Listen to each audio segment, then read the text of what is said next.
The wind on Garad 3 never stopped.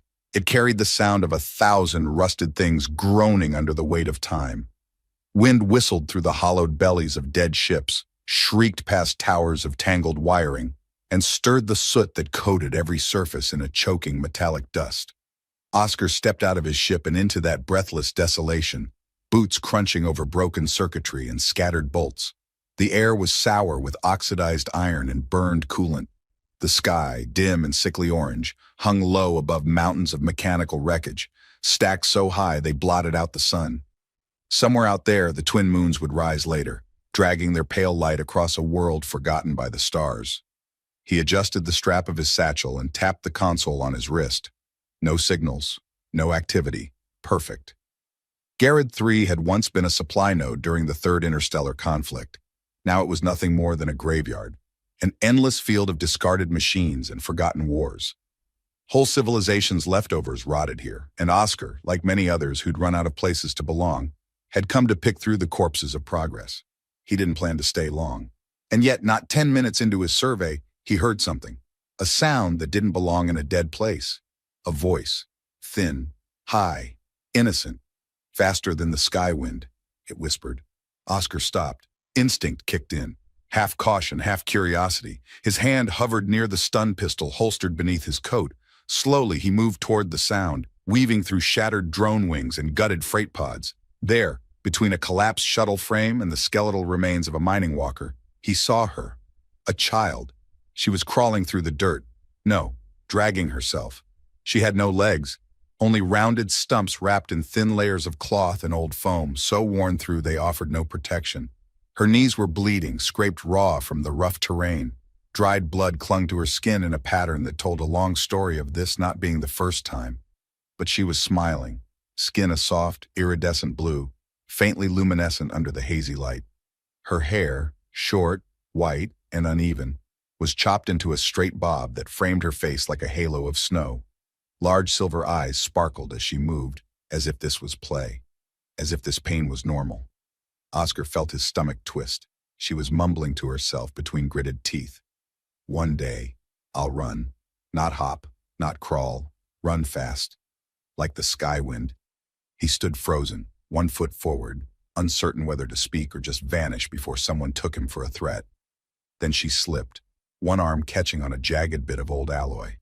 She gasped as her body dropped forward, and a sharp, wet scrape echoed as her already scarred knees dragged across a strip of metal. Damn, Oscar breathed, instinct pulling him toward her. But before he could take a full step, a shadow moved like lightning. A figure descended between them, tall, broad-shouldered, radiating hostility. The woman crouched beside the girl and swept her into her arms in one fluid motion. Her expression was carved from stone.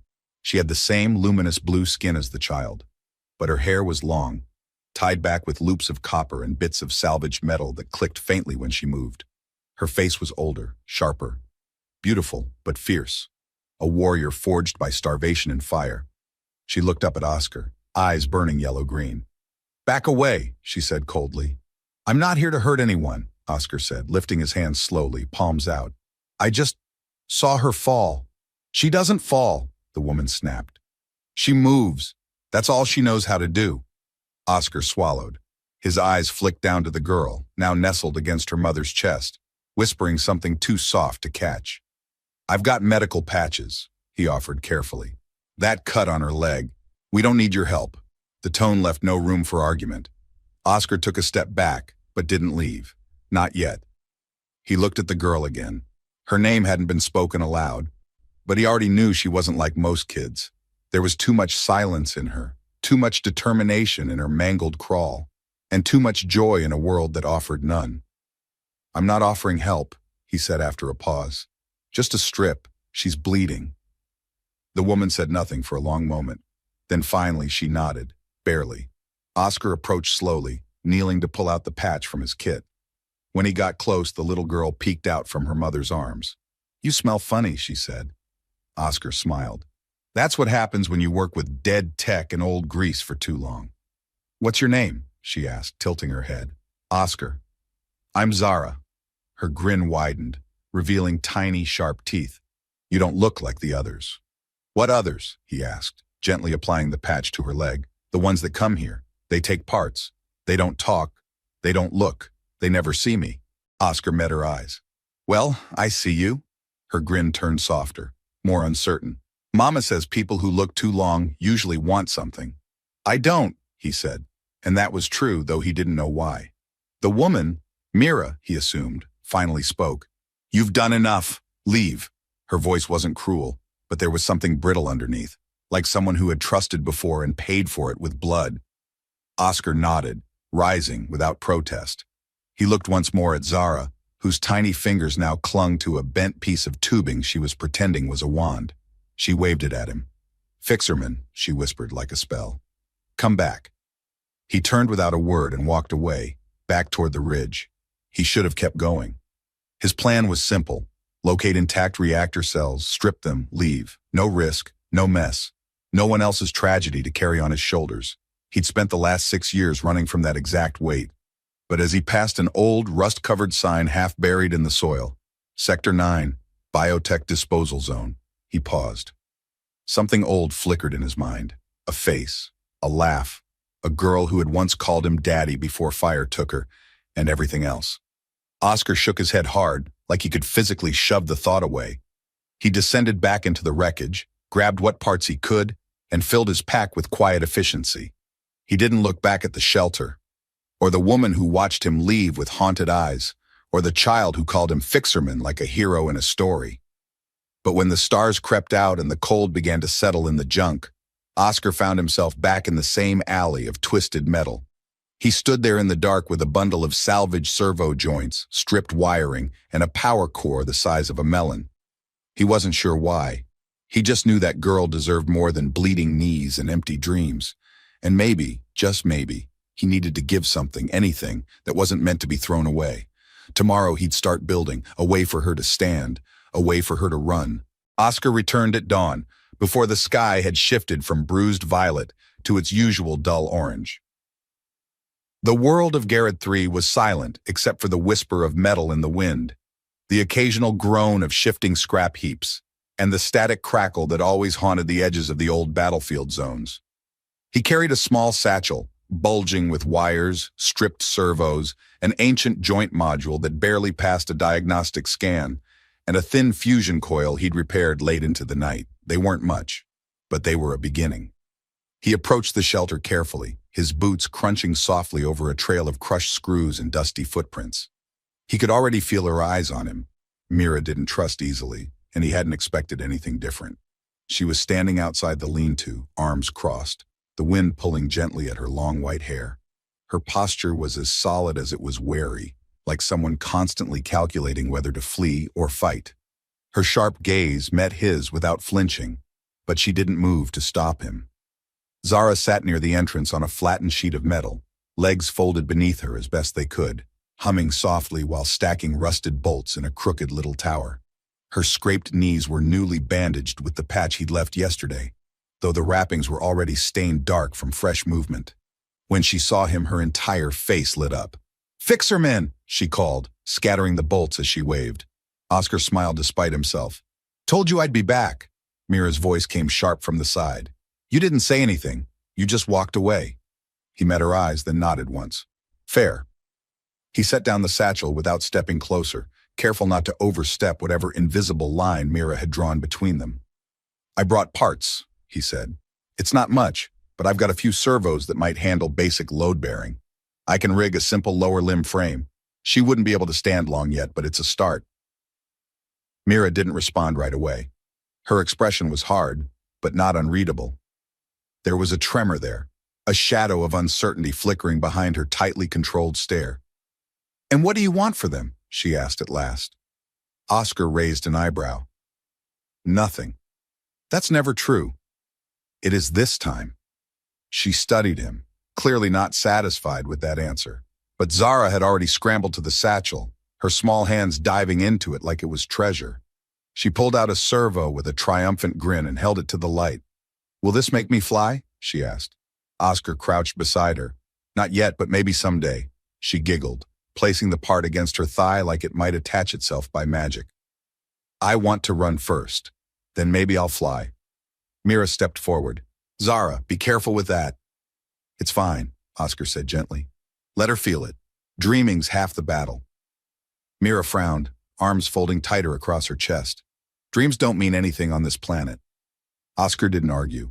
He just began laying out the parts beside Zara, showing her each one, naming them, explaining how they worked in simple terms, watching as her eyes grew wider and wider. She understands more than you think, Mira said quietly after a long silence. Oscar glanced at her. I don't doubt it. Mira crouched down beside Zara then, brushing dirt from her daughter's cheek with a tenderness that didn't match the steel in her voice. She was born during a dust storm, she said softly. Took her first breath choking on metal in the air. That's what this world gave her. Oscar watched them both. And still she smiles. Because she doesn't know anything else, Mira replied, her gaze lifted, piercing. But you do. So what's your excuse? Oscar hesitated. For a long time he didn't answer, but something about the weight of her voice, the way it wasn't accusing, just tired, pulled words from places he usually kept locked up. There was a time I thought I could fix everything, he said. With the right tools, the right plans. I designed neural links for high-performance prosthetics, back when I worked for a corp that could afford the best of everything. I had a daughter once. She fell. We were supposed to have tech that caught that kind of thing before it happened, but the budget cuts didn't include that feature in the consumer version. Mira's expression didn't change, but something shifted in the way she stood. Less like a guard, more like a listener. Oscar looked away, fingers curling around a stripped wire. She died, and I kept fixing machines instead of people because machines don't scream or cry when you fail them. Zara, oblivious to the tension between adults, handed him a bolt. This one's shiny. Can it be part of me? He smiled, blinking against the sting behind his eyes. Yeah, let's make it the core of your super speed leg, huh? Mira's voice came quieter now. Why are you really here, Oscar? I don't know, he admitted. Maybe because she reminds me what it looks like to want something impossible and believe in it anyway. For a long moment, there was only the sound of wind and Zara humming again as she played with the parts. Then Mira spoke softly. We don't have power here, nothing stable. You'll have to charge anything you build off old panels or find a working cell. If it shorts, it could kill her. I'll make sure it doesn't, he said. Mira nodded once, a slow, reluctant nod, but not refusal. And in a place like Garrett 3, that was almost an invitation. As the sun finally climbed above the wreckage-stained horizon, Oscar sat cross-legged on the ground beside the girl, beginning to sketch rough designs into the dirt with a piece of scrap metal. Zara leaned close, eyes wide with wonder. Will it make noise when I walk? She asked. Like thump-thump? Probably, he said with a grin. Good. I want them to hear me coming. Oscar glanced up at Mira again. She hadn't moved, but she wasn't watching with suspicion anymore. She was watching her daughter, with something like hope, for the first time maybe in years. And in the quiet moments between blueprints drawn in dirt and rust, Oscar realized something dangerous. He wasn't planning to leave anymore. The smell of scorched protein wafers drifted through the twisted corridors of scrap. It was faint, but warm, like something half-remembered from better days. Oscar crouched over a compact cook unit fashioned from the heating coils of a derelict shuttle. He'd salvaged it just the day before, cleaned it, reinforced it, and now it sat humming beside the shelter like it belonged there. Smells funny, Zara said, peeking around the corner, her white bob catching the light of the flames. It's not fancy, Oscar replied, flipping the slabs with a piece of bent sheet metal. But it's food, real protein, grown in a vat, probably older than I'd like to admit, but your stomach won't know the difference.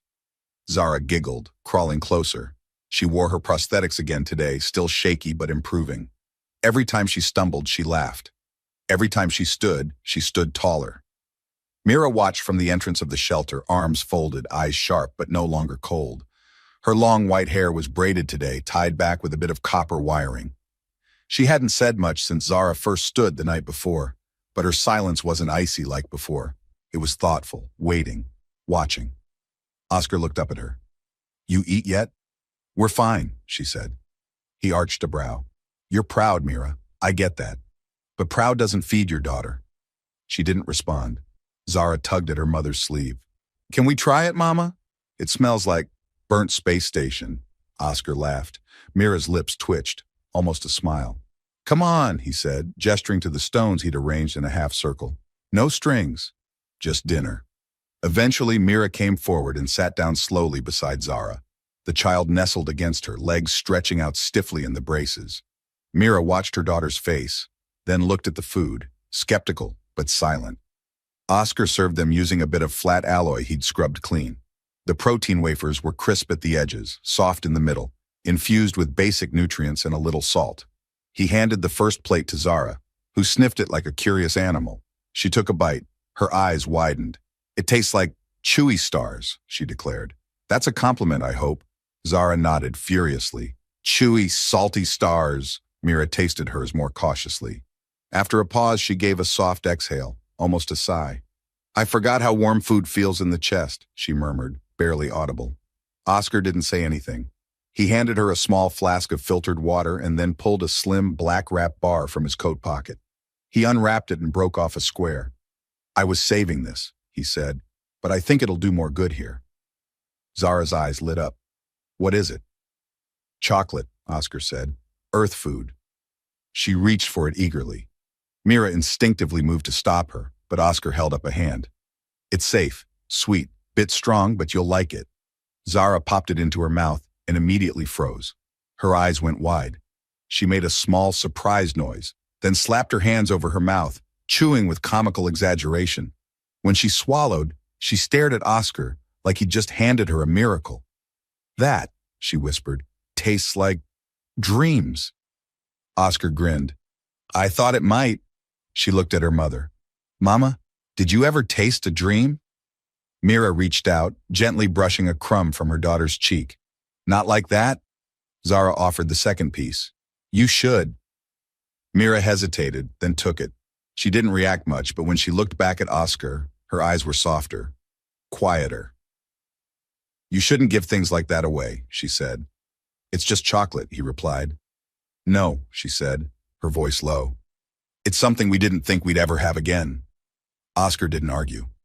After they ate, Zara leaned against her mother and yawned, eyes drooping. Her body was small and fragile, but her spirit burned so bright it made Oscar ache. Mira cradled her, humming something under her breath, a tune that sounded like starlight and old sorrow. Oscar sat back on his heels, letting the silence settle. The wind rustled through the piles of scrap and metal, carrying the distant clatter of something shifting deep in the yard. "I still don't get it," Mira said after a long pause. "Get what?" "Why you're here." Oscar glanced down, fingers running over a piece of twisted wire. "I told you. I needed to be needed." "That's a noble excuse. But people like you don't stay. You help. You fix. Then you leave before the rust starts to cling." Oscar looked at her, and this time there was no sarcasm in his tone. "Maybe I'm tired of leaving." Mira held his gaze. Her eyes were the color of deep sea algae, glowing faintly in the low light. She didn't blink. "You say that now," she said. "But you don't know what this place does to people." He nodded. "Maybe. But I've been in worse places, and none of them had someone like her." Mira looked down at Zara, sleeping soundly in her lap. "I was born in a sky city," she said quietly, unexpected. "Tall glass towers, clean air, 1,000 lights blinking like stars. I was supposed to inherit my mother's post, water steward for our district. I was trained, educated, promised a future." Oscar didn't move. He let her speak. "Then I fell in love with someone from the ground, an outsider. He told me he wanted to take me somewhere new, start over, build something together. I followed him. We landed here." She paused. 2 weeks later, he was gone. Stole our last working generator and left me 6 weeks pregnant. Oscar's jaw tightened, but he didn't interrupt. "I've been alone ever since, fighting to keep her warm, federal, alive." "You did more than that," Oscar said. "You raised someone who still believes in running." Mira didn't reply right away. When she finally did, her voice was barely above a whisper. "She's the only reason I didn't let the rust take me." Oscar leaned forward, voice quiet. "She's lucky. She has you." Their eyes met. This time, neither of them looked away. For a brief moment, the world around them, the junk, the cold, the forgotten air, faded. All that remained was the fire between them and the weight of two lives, broken in different ways, but somehow fitting together in the cracks. "You really going to stay?" Mira asked. Oscar didn't smile. And in the dim light, but she didn't argue either. The wind had a different tone tonight. It wasn't the usual whispering breath that danced between the bones of the junkyard. It howled, long, guttural, sharp, like it knew something was coming. Oscar sat outside the shelter beneath a makeshift awning, hunched over a workbench cobbled together from scrap panels and stabilizer legs. Sparks sputtered from the neural node he was soldering. The glow reflected in his eyes, but his mind was elsewhere, far from circuitry, far from wires. He wasn't looking at the work anymore. His eyes were fixed on a memory only he could see. "I used to work for a company," he said suddenly, his voice low. "Viralon Systems. They specialized in augmentation interfaces, neuro-linked enhancements, all sleek, expensive. People paid millions to walk better, run faster, be more." Mira, who had just stepped out to check the night, froze mid-step. "But there was always a catch," he continued, his voice now distant. "If you were rich, you got safety protocols, redundancies, smart response cores. If you weren't, you got the cheap version. You got what we gave you." He shifted like the words themselves were uncomfortable in his mouth. "My wife, Amira, was an emergency surgeon. Fierce, loud, smarter than everyone in the room and never let you forget it. She used to yell at me while making breakfast, then turn around and kiss my neck while pouring my coffee. She hated the company, hated what I helped build." Mira didn't speak, but she moved a little closer. Oscar's gaze never left the dark horizon. "She said we sold hope, but only to the people who could afford to buy it back when it failed." He smiled, bitter and fragile. "We had a daughter, Alara. She was 5. Bright as her name, she made up her own languages, called wires tickle snakes and batteries crunchy coins. She used to sit on my lap while I coded. She didn't care how anything worked. She just wanted to build something that could fly." The silence between them deepened. "She died falling from a school balcony. It was 3 stories, not high. Shouldn't have been fatal, but the tech we had, impact sensors, fall dampeners, those were in the prototypes, not in the consumer version." His voice cracked slightly. "They cut the feature 6 months before.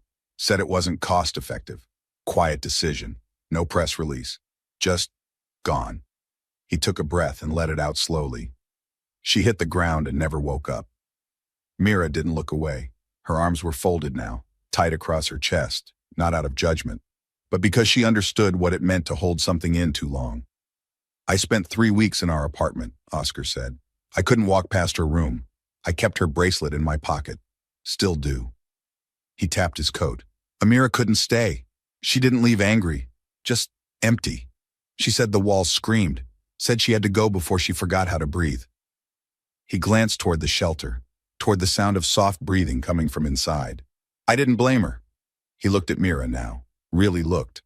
"I stopped designing after that, started drifting, station to station, salvaging parts from corpses of dreams. It was easier when the only things I fixed couldn't die." He looked down at his hands. "But when I saw Zara crawling through dirt with blood on her knees, whispering about running," his voice trembled.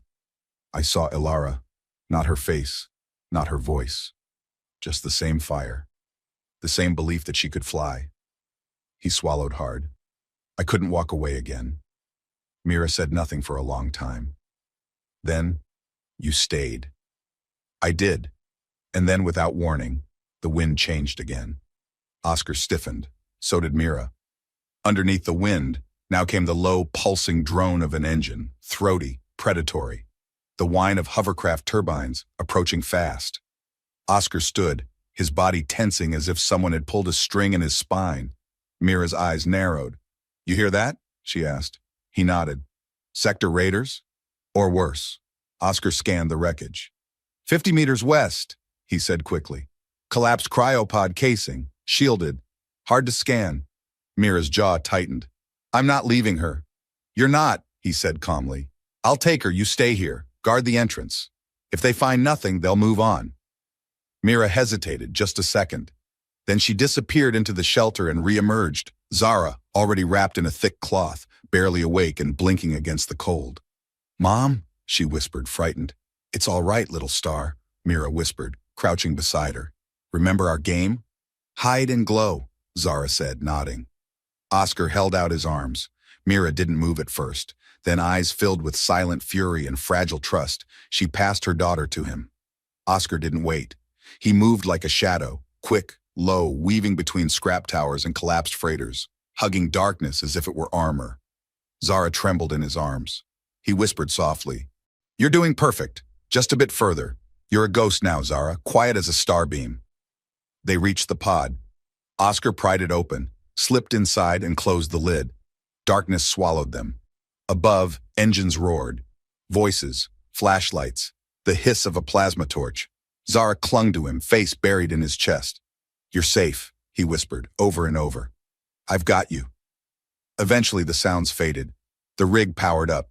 The raiders moved on. Oscar lifted the lid.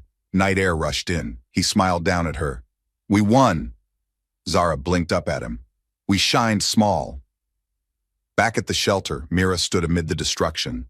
Raiders had ripped through everything. Her jaw was set, knife still in hand. Then she saw Oscar, Zara safe in his arms. Her expression cracked, not with tears but with something else.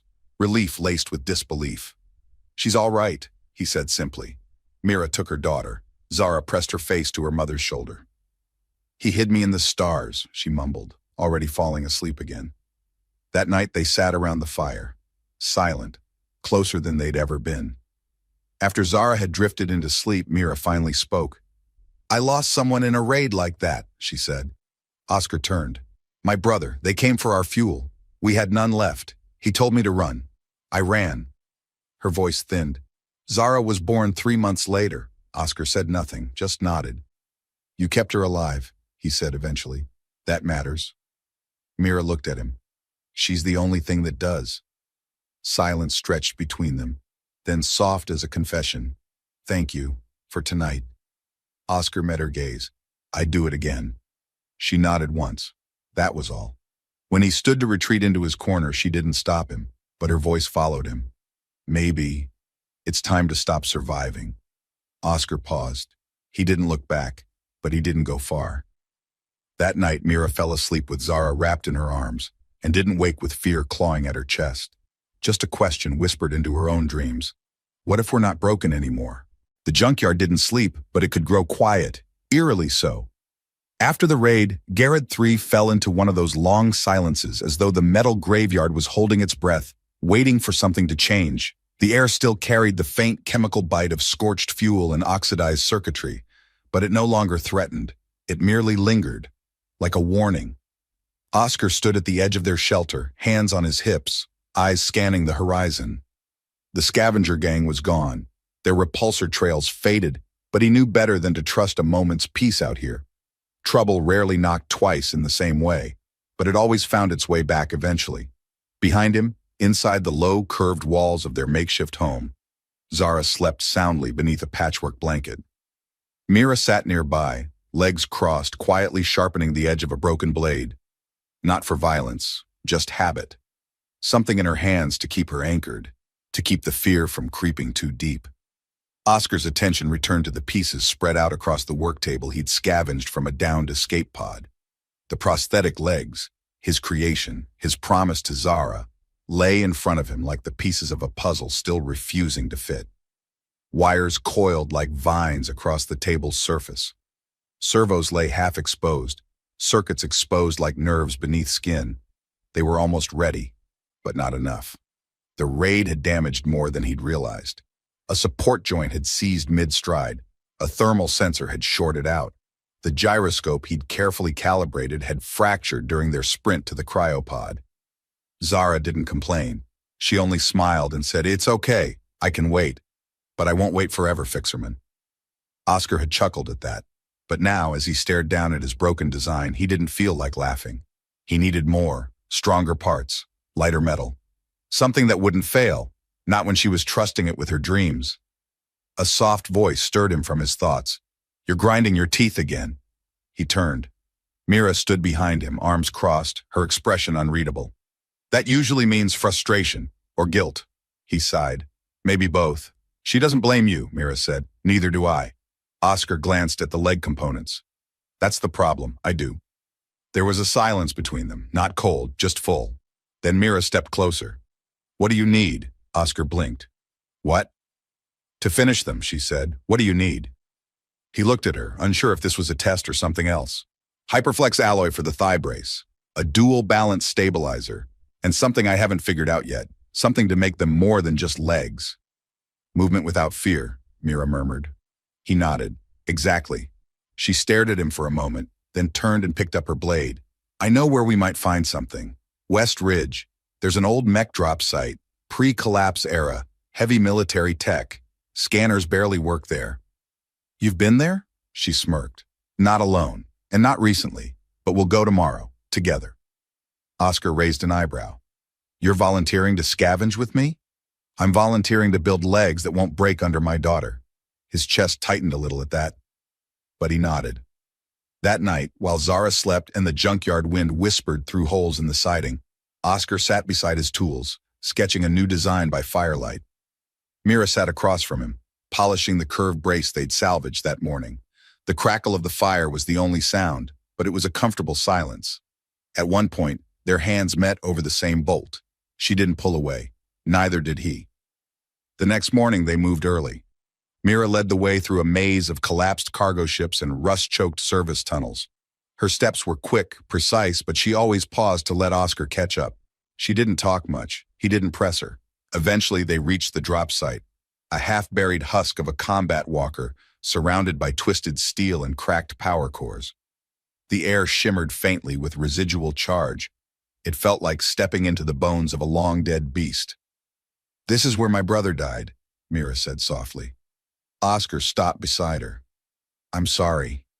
She didn't respond immediately. We came here to strip a guidance system. He triggered a dormant AI node. It turned on him. We were too poor to afford proper training, too desperate not to try. Oscar wanted to reach for her shoulder. He didn't. She didn't need comfort. She needed this said aloud. I never came back here, until now. She stepped forward and knelt beside the broken remains of the walker. Oscar joined her, gently pulling loose the servo clamps and optic cores.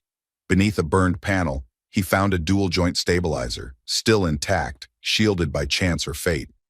They didn't speak again until they'd returned to the shelter, hours later, sunburned and scraped, but carrying what they needed. For the next 3 days, Oscar worked. Mira was beside him constantly, not just helping, learning. She picked up faster than he expected, adapting his tools to her grip, asking sharp, efficient questions. By the second day, she'd rewired an entire limb assembly herself. At night, Zara watched them from her bedding, drawing symbols on the dusty floor with a bit of chalk. This is what my legs will feel like, she said one night. This line is fast. This one is brave. Oscar smiled. What about this one? He asked, pointing to a zigzag. That one's funny, Zara said, laughing. In case I trip. He couldn't stop smiling for hours. On the fourth night, Oscar completed the final neural link. It hummed softly in his hand, a pulse of light, almost like a heartbeat. He turned to Mira. She was watching him, not the device. We're ready, he said. She nodded but didn't speak. That night, as Zara slept nearby, Oscar and Mira shared a quiet meal, dried fruit, salvaged root bread, and warm silence. Mira reached across the table and touched his wrist, just barely. You gave her something she was never supposed to have, she said. Oscar looked at her, eyes searching. So did you, he said. You gave her fire. Their hands remained there, connected, not tightly, but purposefully. Neither said anything else. The forge was ready. The girl was ready. Now all that remained was the first step, and the belief that this time, it wouldn't break.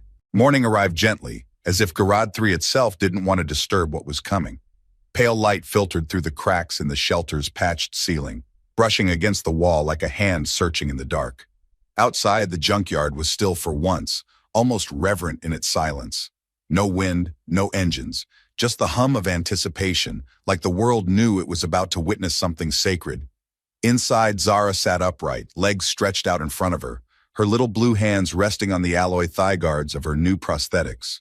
The limbs gleamed softly in the light, patched together from 100 forgotten machines, but shaped with care and precision. Her fingers traced the surface slowly, as if memorizing it by touch. Every servo had been tuned, every wire locked in place. This time, it was real. Are you ready? Oscar asked softly. She didn't look up, just nodded, her silver eyes wide and glowing. Mira stood behind her, silent, her arms folded not out of coldness, but to stop them from trembling. Oscar knelt beside the girl, ran a quick diagnostic, then pressed a thin interface key into the slot at her hip. The legs responded with a low, harmonious whir. Stabilizers clicked into readiness. A soft green light pulsed once beneath the knee joints. Zara looked down at them, blinking, then slowly turned her head toward her mother. "I want to try walking to her," she whispered.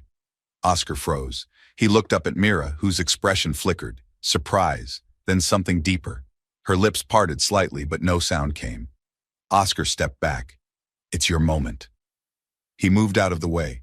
Zara shifted her hands onto the floor, pushing upward, her body wobbling as she found balance. The braces whirred quietly beneath her, the gyros correcting her lean in real time.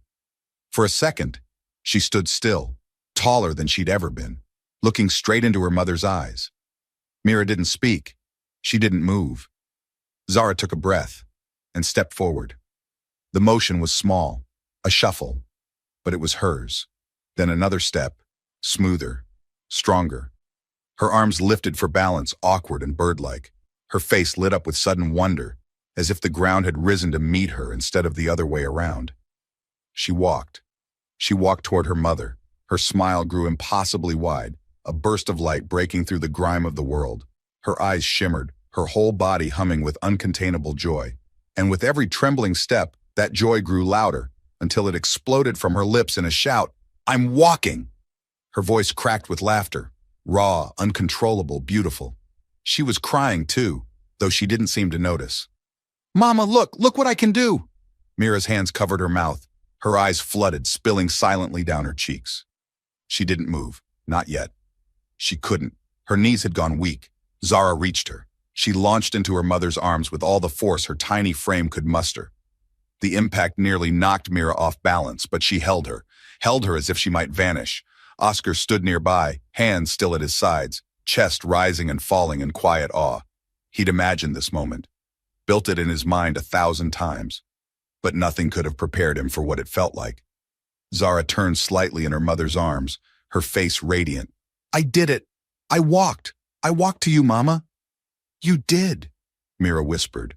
Her voice cracked. "Oh, stars, you did." Then she looked at Oscar, her eyes already brimming, locked onto his, and something inside her cracked. She held Zara tightly for another moment, then gently handed her to the bedding and walked the short distance to where Oscar stood.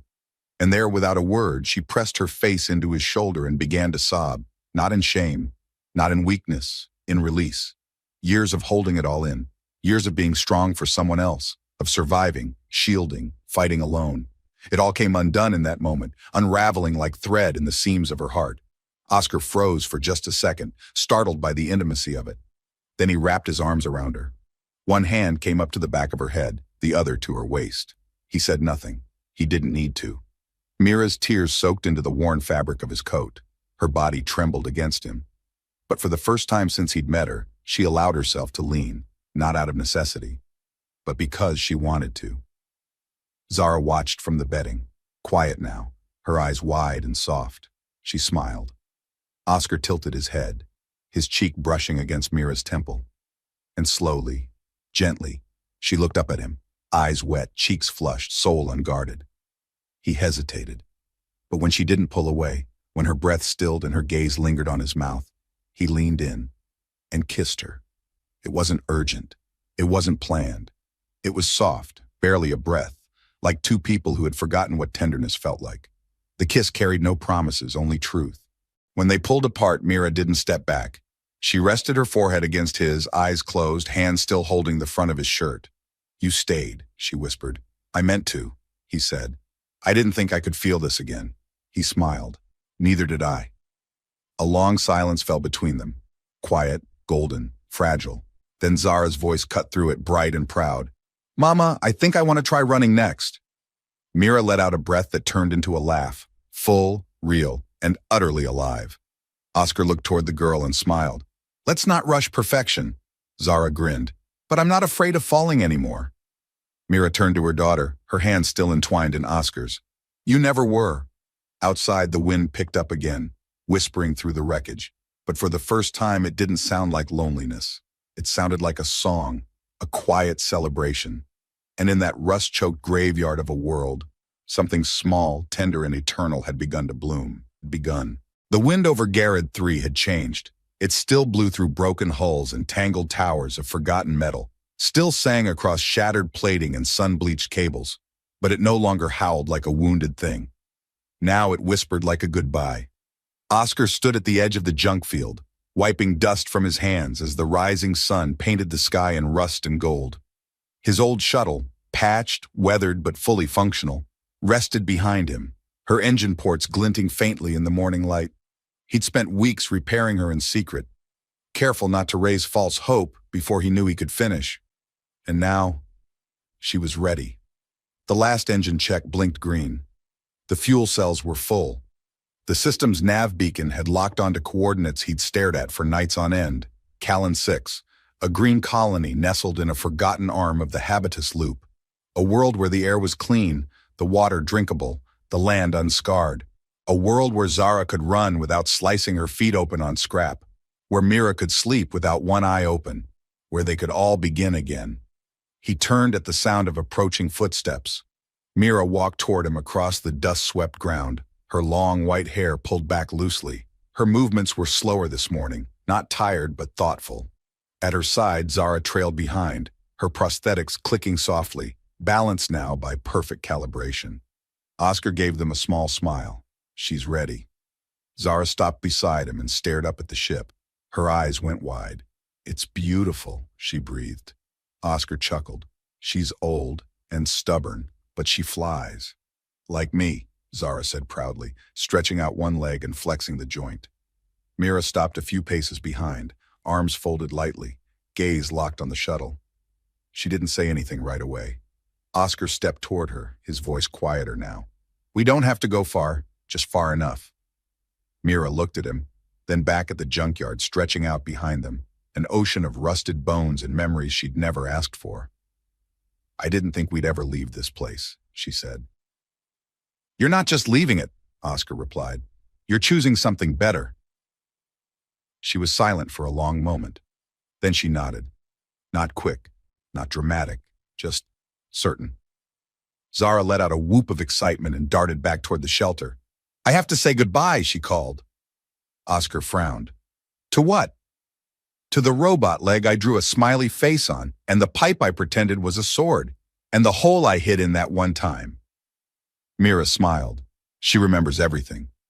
She's her mother's daughter. They watched her vanish around the corner. Then Mira turned back to Oscar. I used to think, she said, that if I stayed here long enough, I'd become strong enough to survive anything. Oscar tilted his head. And now? Now I think strength isn't about staying. It's about knowing when to stop surviving and start living. There was a pause between them. A moment weighted with meaning, years of grief, weeks of healing, and now this, the breath before a new life. Oscar stepped closer. His hand found hers with instinct, not hesitation. I'm glad you're coming. Mira looked up at him, eyes soft but steady. I'm glad you asked. They stood like that until Zara returned, her small arms stuffed with a bundle of wires, beads, and a dented gear she called Mr. Clicky. I'm bringing these, she announced. Of course you are, Oscar said with a grin. They boarded the ship slowly, not out of fear, but reverence. Inside, the air was clean, filtered, just slightly warm from the ignition cycles. The lights flickered to life as Oscar powered the main systems. He showed Zara how to buckle herself in, then walked toward the pilot's chair. Mira took the co-pilot seat without being asked. The engines rumbled to life. Through the viewport, Garrod 3 shimmered beneath them, gold and gray and endless. A graveyard, a cradle, a place of endings and beginnings. Zara pressed her hand to the glass. It looks smaller from here. It always does, Oscar said. The shuttle lifted, not fast, not loud, just steady. As they breached the upper atmosphere, the junk field fell away, the clouds breaking open like a curtain, revealing the stars beyond. The moment the ship entered space, Zara squealed. We're flying! I'm flying! Mira laughed. Oscar stole a glance at her and saw something in her face he hadn't seen before. Peace. They drifted in silence for a while, the stars wheeling slowly past. Oscar input the jump coordinates, then turned to Mira. I'll have to make some repairs when we land. She's not built for smooth rides. She doesn't have to be, Mira said. She just has to get us there. Zara unbuckled and climbed into her mother's lap. Mira welcomed her without hesitation, cradling her in her arms.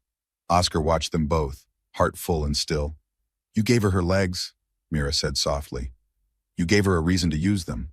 She would have found one anyway. Oscar smiled. Maybe, but now she doesn't have to find it alone.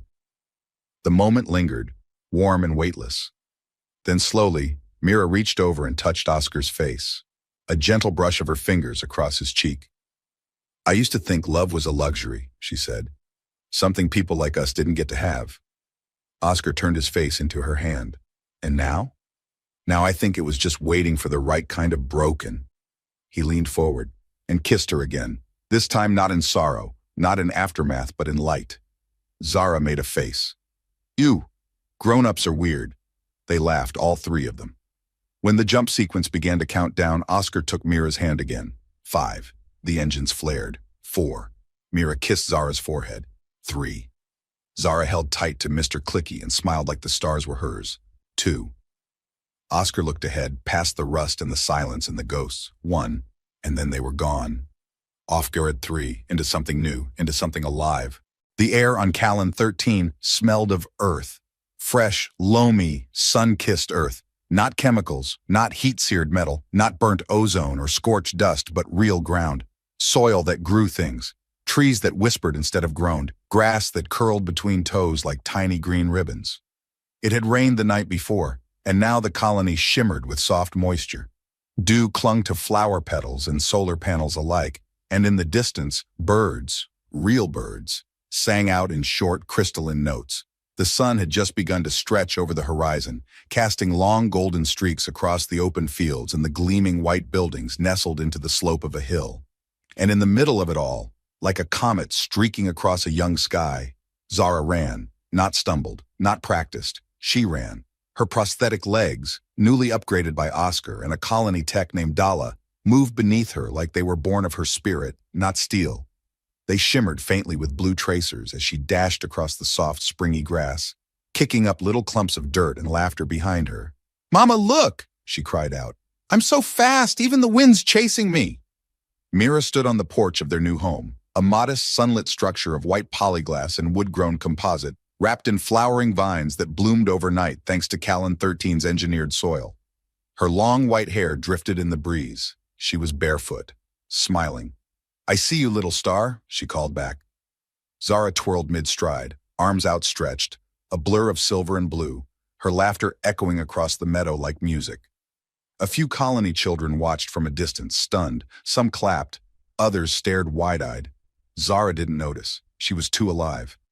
She slowed near the edge of the garden, turning, breathing hard, her cheeks flushed deep blue.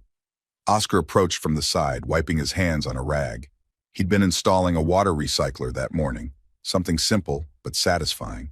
He wore loose fabric pants and a sleeveless work shirt, his skin tanned darker than it had ever been on Garrett 3. There was no oil on his face today, just sun and peace, and the soft creases of someone learning how to smile more often. Zara spotted him and sprinted over, nearly tripping over her own excitement. She didn't stop. She barreled into him, arms flung around his waist. Oscar caught her with ease, his breath leaving in a surprised laugh as he stumbled back a step. "Whoa! Careful there, turbo legs!" Zara giggled against his chest, then pulled back just enough to look up at him. Her silver eyes gleamed in the morning light. There was something in her expression, something different, focused, certain. "Oscar," she said quietly. He looked down. "Yeah?" She hesitated, just for a second. Then, breathless and trembling in the way only truth can make you tremble, she whispered, "Can I call you Dad now?" Oscar didn't move. The wind caught the edge of his shirt. A bird took flight nearby. The world tilted gently under the weight of a moment no one dared disturb. He crouched, gently placing a hand on her shoulder. "You don't have to call me anything you don't want to," he said carefully, voice low. "I want to," she replied immediately. "I've wanted to for a while. I just didn't know if you wanted to be." Oscar swallowed hard. "I've wanted that every day since I met you," he said. Zara's smile broke wide and radiant across her face. Then she flung her arms around his neck. "I love you, Dad." The words came out in one breathless, bright burst, like they'd been waiting in her chest for weeks, or years. Like she'd whispered them to herself in sleep, and now finally let them out into the light. Oscar's hands closed around her small frame, his forehead pressed to her temple, and for a long, aching second, he couldn't say a word. But Mira had stepped closer. She watched them from a few feet away, eyes shimmering. No fear, no hesitation, just love, wide open and wordless. Oscar finally looked at Zara again. "I love you too, Starlight," she grinned. "You do? With every wire, every bolt, every broken part of me that you helped fix." She pulled back and touched her prosthetics, legs slightly smudged from her sprint through the wet grass. "Do you think these will work forever?" Oscar shook his head. "Nothing works forever, but I'll be here to fix them every time." Zara looked over her shoulder toward Mira. "And Mama?" "She'll be there to catch you," he said, "like she always has." Mira walked over then, barefoot in the grass, and took Oscar's hand without asking. They stood together, three shadows merging into one under the rising sun. From the hill, the colony buzzed with soft, morning energy. Somewhere nearby, a bell rang for the morning market. A child shouted. A solar drone hovered low and quiet, spraying mist on a patch of fruit trees. The world didn't end. It didn't collapse. It didn't threaten or demand or break. It simply was. And in the middle of it, Zara ran again, her arms out like wings, prosthetic legs gleaming, laughter sharp and free. Not as someone trying to prove she could, not as someone chasing survival, but as a little girl, just being. Mira leaned her head on Oscar's shoulder. He turned and kissed her hair. "You ever think this would be real?" she asked. "I stopped dreaming," he admitted, "until she taught me how again." Zara's voice called from the field. "Hey, are you coming or what? I want to race both of you." Oscar smiled. "We're coming, Starlight," he said. "We're always coming." Then they walked into the morning light, hand in hand, toward the girl who had made the stars shine again.